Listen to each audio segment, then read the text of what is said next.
Mental health problems, മാനസിക ആരോഗ്യത്തിന് എതിരായ വെല്ലുവിളികൾ, അത്തരം ലക്ഷണങ്ങൾ ഇതൊക്കെ അനുഭവിക്കുന്നവർ ഒത്തിരി പേരുണ്ട് നമ്മുടെ സമൂഹത്തിൽ. പക്ഷേ തിരിച്ചറിയപ്പെടുന്നില്ല. വേൾഡ് ഹെൽത്ത് ഓർഗനൈസേഷൻ WHO പഠനമനുസരിച്ച് 5 പേരിൽ ഒരാൾക്ക് ഇന്ത്യയിൽ ഏതെങ്കിലും തരത്തിലുള്ള ഡയഗ്നോസ് ചെയ്യാൻ പാകത്തിനുള്ള മാനസിക രോഗത്തിൻ്റെ ലക്ഷണമുണ്ട്.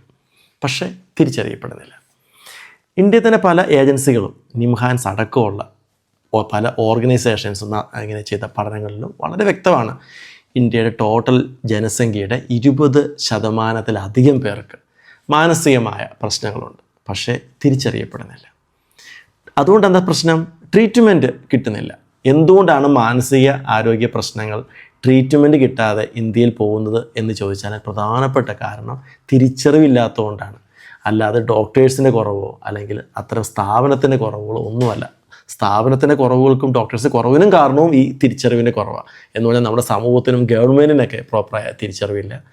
അതിലും പ്രധാനപ്പെട്ടത് അത് അനുഭവിക്കുന്ന വ്യക്തികൾക്ക് തിരിച്ചറിവില്ല. ഇത് തിരിച്ചറിയുന്നതിന് നാണക്കേടായിട്ടും കൂടിയാണ് കാണുന്നത്. അതോടുകൂടി കൂടുതൽ അത് പ്രശ്നമാകാണ്. ഒന്ന് ആലോചിച്ച് നോക്കിക്കേ, നമുക്കൊരു പല്ലുവേദന വന്നു, നമുക്കത് തിരിച്ചറിയാൻ പറ്റും അല്ലേ? നല്ല പെയിനായിരിക്കും. ഏറ്റവും അടുത്തുള്ള ഒരു ഡെൻ്റൽ ഹോസ്പിറ്റലിൽ നമ്മൾ പോകും, അതിനുള്ള ട്രീറ്റ്മെൻറ്റ് ചെയ്യും. ഇനി നമ്മുടെ ശരീരത്തിൻ്റെ ഉള്ളിൽ നമുക്കൊരു ഹെൽത്ത് പ്രോബ്ലം ഉണ്ട്, നമുക്കത് തിരിച്ചറിയാൻ പറ്റുന്നില്ല. കുറേ നാൾ കഴിഞ്ഞിട്ടാണ് അറിയുന്നത്. അത് ചിലപ്പോൾ തലക്കാവാം, അല്ലെങ്കിൽ നമ്മുടെ ബ്ലഡിലാവാം, എവിടെയെങ്കിലും കുറേ നാൾ കഴിയുമ്പോൾ അറിയുമ്പോഴത്തേക്കും കുറേ പ്രശ്നങ്ങൾ അത് ഓൾറെഡി ഉണ്ടാക്കിയിട്ടുണ്ടാവും അല്ലേ? അത് ചിലപ്പോൾ ഗൗരവമായിട്ടുണ്ടാവാം. ഇതുപോലെയാണ് മാനസിക ആരോഗ്യ പ്രശ്നങ്ങൾ. തിരിച്ചറിയപ്പെടാത്ത മാനസിക ആരോഗ്യ പ്രശ്നം കാരണം കുടുംബജീവിതം തകർന്ന ഒത്തിരി പേരാണ്. വ്യക്തിപരമായ ജീവിതം തകർന്നവർ, പ്രൊഡക്റ്റീവ് അല്ലാതായി പോയവർ ഒത്തിരി പേരാണ്. ആത്മഹത്യ ചെയ്തവർ. ഇതൊക്കെ പിന്നീടാണ് മനസ്സിലാവുന്നത്. അയ്യോ ഇതായിരുന്നിരിക്കാം, അതാണ്, അത് തിരിച്ചറിയാൻ വൈകിപ്പോയി. ഇതൊക്കെ ആകുമ്പോഴേക്കും കുറേ നഷ്ടങ്ങൾ ആയിട്ടുണ്ടാവും. എന്തുകൊണ്ടാണ് നമുക്കിത് തിരിച്ചറിയാൻ സാധിക്കാത്തത്? അതിന് ചില കാരണങ്ങളുണ്ട്. ഒന്നാമത്തെ കാരണം ഇൻസൈറ്റ് ഇല്ല എന്നുള്ളതാണ്. എന്താണ് ഇൻസൈറ്റ്? നമ്മുടെ മാനസിക അവസ്ഥയെപ്പറ്റി നമുക്കുള്ള അവബോധത്തിനാണ് ഇൻസൈറ്റ് എന്ന് പറഞ്ഞത്.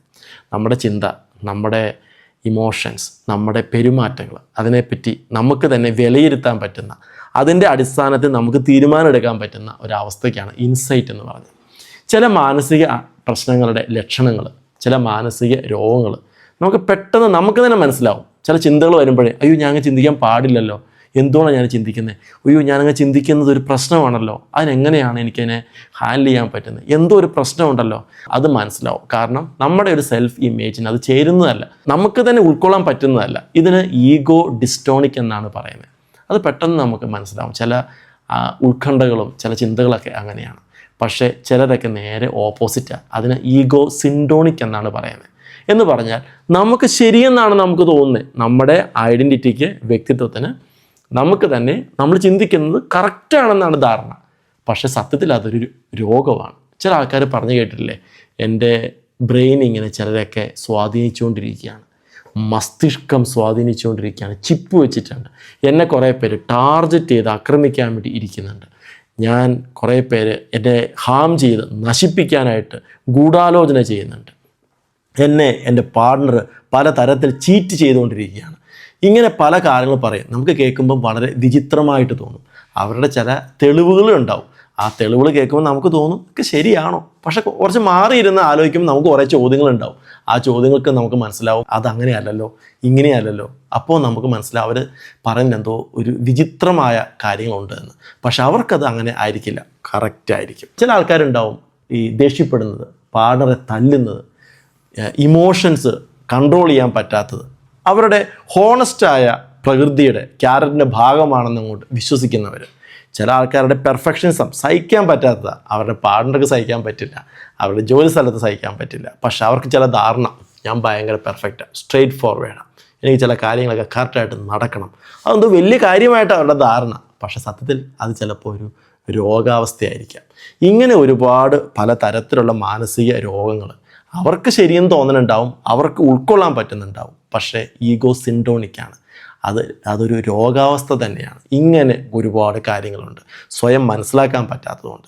ചിലരൊക്കെ ഈ മാനസിക പ്രശ്നങ്ങൾ തൻ്റെ കുടുംബാംഗങ്ങൾക്കുണ്ടെങ്കിൽ അതാരും പറയാതെ അതല്ല എന്ന് സ്ഥാപിക്കാൻ അതിന് ചില റീസൺസ് ഉണ്ടാക്കും. ചില മാതാപിതാക്കളുണ്ട് മക്കളെ അങ്ങനെ സപ്പോർട്ട് ചെയ്യുന്നവർ. മക്കൾ പറയാൻ തെറ്റുണ്ടെന്ന് അവർക്കറിയാം, അവർക്ക് ചിലപ്പോൾ തോന്നലുണ്ട്. പക്ഷെ എന്നാലും അതങ്ങനെയൊന്നുമല്ല, മാനസിക പ്രശ്നമൊന്നുമല്ല. ഡോക്ടറെ കാണിക്കണമെന്ന് പറഞ്ഞാൽ നിങ്ങളെയാണ് കൊണ്ടേ കാണിക്കേണ്ടത്, ഞങ്ങളൊരു കുഴപ്പമില്ല, ഞങ്ങൾക്ക് എൻ്റെ മോക്ക് എൻ്റെ മകന് എനിക്ക് ഒരു പ്രശ്നവുമില്ല, എല്ലാ പ്രശ്നവും വേറെ ആൾക്കാർക്കാണ്. അങ്ങനെ കുടുംബാംഗങ്ങൾ തന്നെ അവരെ അങ്ങോട്ട് ഗാർഡ് ചെയ്യും, പ്രൊട്ടക്റ്റ് ചെയ്യും. അതോടുകൂടി എന്താണ്, കൂടുതൽ പ്രശ്നമാണ്. അവർക്ക് ഒരിക്കലും ട്രീറ്റ്മെൻറ്റ് കിട്ടില്ല. ഇങ്ങനെ ഇൻസൈറ്റ് കിട്ടാത്ത സാഹചര്യത്തിൽ വളരുന്ന ആൾക്കാരും ഉണ്ട്. അതുകൊണ്ട് ഇൻസൈറ്റ് ഇല്ല എന്നുള്ളതാണ് ഏറ്റവും പ്രധാനപ്പെട്ട ഒരു പ്രശ്നം. മാനസിക പ്രശ്നങ്ങൾ തിരിച്ചറിയപ്പെടാത്തതിനുള്ള രണ്ടാമത്തെ കാരണം സെലക്റ്റീവ് ഷെയറിംഗ് ആണ്. അവർക്കറിയാം ഇതാരോടാണ് പറയേണ്ടതെന്ന്. എല്ലാവരോടൊന്നും പറയില്ല, പബ്ലിക്കായിട്ടും പറയില്ല.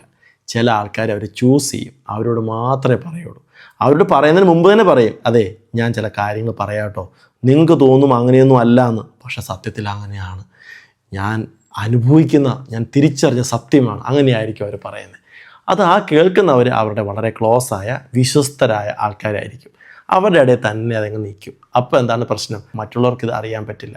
ചിലപ്പോൾ സ്വന്തം മാതാപിതാക്കളോട് പോലും അത് പറയില്ല, കൂട്ടുകാരോടോ ചില വ്യക്തികളോട് മാത്രമായിരിക്കും. ഇങ്ങനെ അവരുടെ ഒരു സർക്കിൾ ഉണ്ടാവും, അതിനകത്ത് മാത്രമായിരിക്കും അവർക്ക് പറയാനുള്ള കാര്യങ്ങളൊക്കെ ഇങ്ങനെ പറഞ്ഞുകൊണ്ടിരിക്കുന്നത്. ഇതാണ് തിരിച്ചറിയപ്പെടാതിനുള്ള മറ്റൊരു പ്രധാനപ്പെട്ട കാരണം. വേറൊരു പ്രധാനപ്പെട്ട പ്രശ്നം, purposeful avoidance of mental health service. മാനസിക ആരോഗ്യ പ്രശ്നങ്ങൾ നേരിടുന്നവർ പലരും വളരെ പർപ്പസ്ഫുള്ളായി മെൻ്റൽ ഹെൽത്ത് പ്രൊഫഷണൽസിനെ മാത്രം കാണില്ല, ബാക്കി ആരെ കാണാനും തയ്യാറാണ്. വക്കീലിനെ കണ്ട് കേസ് കൊടുക്കാൻ തയ്യാറാണ്, അടിയുണ്ടാക്കാൻ തയ്യാറാണ്. ഇനി മറ്റ് ഡോക്ടേഴ്സിനെ ഇനി ആയുർവേദ, ഹോമിയോ, അങ്ങനെ എന്തെങ്കിലും മന്ത്രവാദീനെ കാണാൻ വരെ തയ്യാറാണ്. പക്ഷേ psychiatrist no, clinical psychologist no. എന്തോ ഒരു ഭയമാണ്, അവരുടെ ഉള്ളിൽ എന്തോ കണ്ടുപിടിക്കും, ഉള്ളിലുള്ള എന്തൊക്കെയോ അവർ പുറത്തു വരും എന്നുള്ള ഭയം. ചിലർക്ക് ആ തിരിച്ചറിവ് തന്നെ പ്രശ്നമാണ്. എന്തെങ്കിലും ആയിട്ട് ലേബൽ ചെയ്താലോ, മാനസരോഗം വല്ലതും ഉണ്ടെന്ന് പറഞ്ഞാലോ ജീവിതം മുഴുവനും പോയില്ലേ എന്നുള്ളതാണ്. ചിലർക്ക് എന്തോ പിടിച്ചു നിർത്തി എന്തോ മരുന്ന് കൊടുക്കുമെന്നുള്ള ഭയമാണ്. എത്രയോ തെറ്റിദ്ധാരണകളാണ്. പക്ഷെ എന്താ സംഭവിക്കുക, കാണേണ്ടവരെ കാണാത്തതുകൊണ്ട് തിരിച്ചറിവില്ല എന്നുള്ളത് മാത്രമല്ല, ട്രീറ്റ്മെൻറ്റ് ചെയ്യാൻ പറ്റില്ല. കഴിഞ്ഞ ദിവസം ഒരു അമ്മയെ കാണാനിടയായി. ആ അമ്മയുടെ മകനൊരു ബിഹേവിയർ പ്രോബ്ലം ഉണ്ട്. അപ്പോൾ അമ്മയുടെ കൂട്ടുകാരികൾ അമ്മയോട് പറഞ്ഞിരിക്കുകയാണ്, ഇതൊക്കെ കുറച്ച് കഴിയുമ്പോൾ മാറുമെന്നേ, സൈക്കാട്രിസ്റ്റിനെ കാണല്ലോ കേട്ടോ, സൈക്കോളജിസ്റ്റ് ഒട്ടും കാണരുത്, അവരെയൊക്കെ കണ്ടാൽ ജീവിതം പോകും. ആ കുട്ടിയുടെ അമ്മയോട് ഞാൻ തിരിച്ചൊരു കാര്യം ചോദിച്ചു.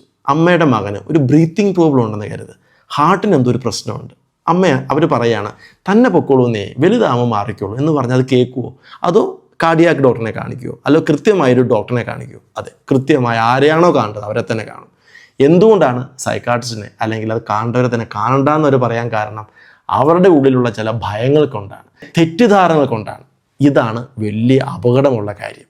ഇതുകൊണ്ട് എന്താ സംഭവിക്കുക, പല ഗുരുതരമായ രോഗങ്ങൾ പോലും കുടുംബ ബന്ധത്തെ, അവരുടെ വ്യക്തിപരമായ ജീവിതത്തെ, അവരുടെ ജീവിതത്തെ തന്നെ നശിപ്പിക്കുന്ന ഗുരുതരമായ മാനസിക പ്രശ്നങ്ങൾ പോലും തിരിച്ചറിയപ്പെടാതെ ഇങ്ങനെ പോകും.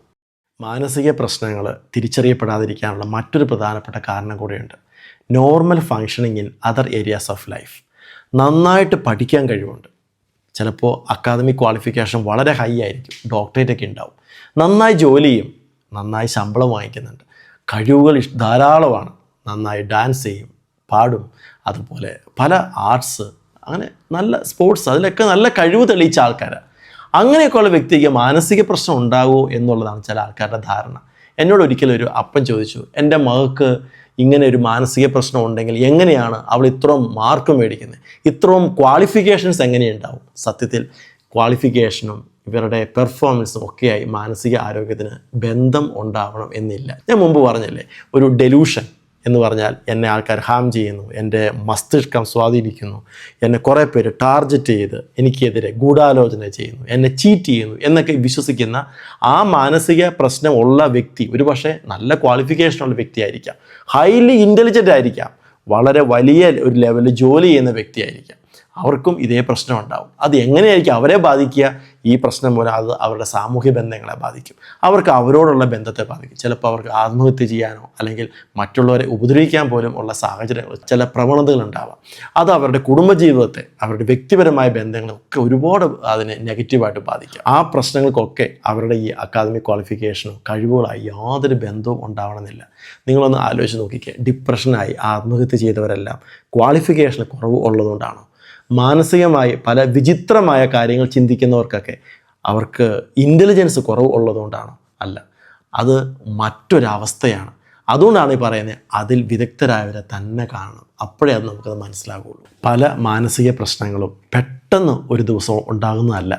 അത് വളരെ സാവധാനം സമയമെടുത്ത് രൂപപ്പെട്ട് അങ്ങനെ സാവധാനം വളർന്നു വരുന്നതാണ്.